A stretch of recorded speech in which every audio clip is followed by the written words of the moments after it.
बीकानेर के रत्नीसर गांव की राठी गाय के घी महक अब भारत के दक्षिणी कोने तक पहुंच गई है। तमिलनाडु, ओडिशा, आंध्र प्रदेश के कई राज्यों से लोग अब पार्सल के जरिए रत्नीसर से देसी घी मंगवा रहे हैं। महाजन अंचल में राजस्थान की विशेष नस्ल की राठी गाय अब पशुपालकों के लिए वरदान साबित हो रही है।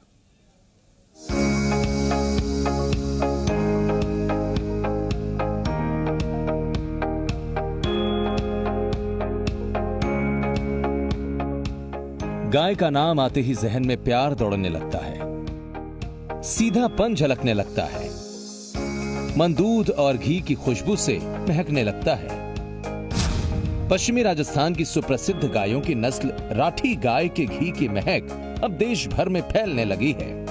एक बार इस घी को जिसने चखा, उसके बाद इसके स्वाद और इसकी महक को अपने जहन से निकाल नहीं पाया।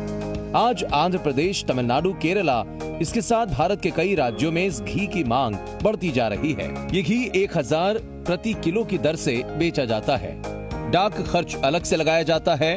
वहीं इस क्षेत्र में पशुपालन से जुड़े लोगों के लिए एक नए रोजगार का अवसर भी खुल गया है। जो चारा है वो महंगा आता है, यहाँ पे दूध से मंगाना पड़ता है। फिर आमदनी कम होती थी, खर्चा ज्यादा होता था। दूध से घी तैयार करना शुरू किया और उस घी को नजदीकी क्षेत्र में पहले भेजना शुरू किया और फिर सोशल मीडिया का सहारा लेके फिर उस घी को पार्सल बना के जैसे दिल्ली, कर्नाटक, तमिलनाडु दूसरे स्टेशनों में भेजना शुरू किया। उसका पेमेंट ऑनलाइन हमारे खाते में डाल दिया जाता था और हम भारतीय डाक सेवा के जरिए पार्सल से घी को भेजना शुरू कर दिया। इस नस्ल की गाय के दूध से बनने वाला ये घी स्वास्थ्य वर्धक तो है ही, साथ ही शरीर की प्रतिरोधक क्षमता को भी बढ़ाने वाला है।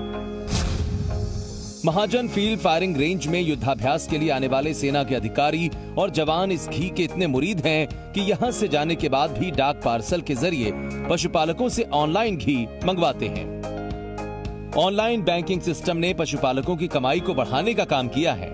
ऑनलाइन सेवा की वजह से ही रेतीले धोरों के बीच बसे गांव रत्नीसर में राठी गायों का देसी घी देश के दक्षिणी राज्यों तक सप्लाई किया जाता है। गांव रत्नीसर की गोपालन के लिए संभाग भर में पहचान है। करीब 90 घरों की आबादी वाले इस गांव में राठी नस्ल की करीब 5000 से ज्यादा गायें हैं। लोगों ने अमेरिकन गायें रखनी स्टार्ट कर दी। उसके बाद शिशुपालन से प्रेरित होकर लोगों ने पुनः अच्छी किस्म की राठी गायें रखने लगे, जिनसे अच्छा उत्पादन होने लगा और किसान अब अच्छी नस्ल की गायें रख रहे हैं।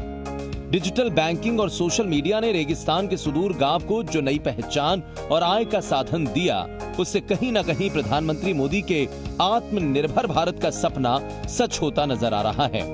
यही नहीं, इस कारोबार से रोजगार के नए अवसर पैदा हो रहे हैं, जिससे लोगों को रोजगार मिल रहा है। त्रिभुवन रंगा, जी मीडिया, बीकानेर।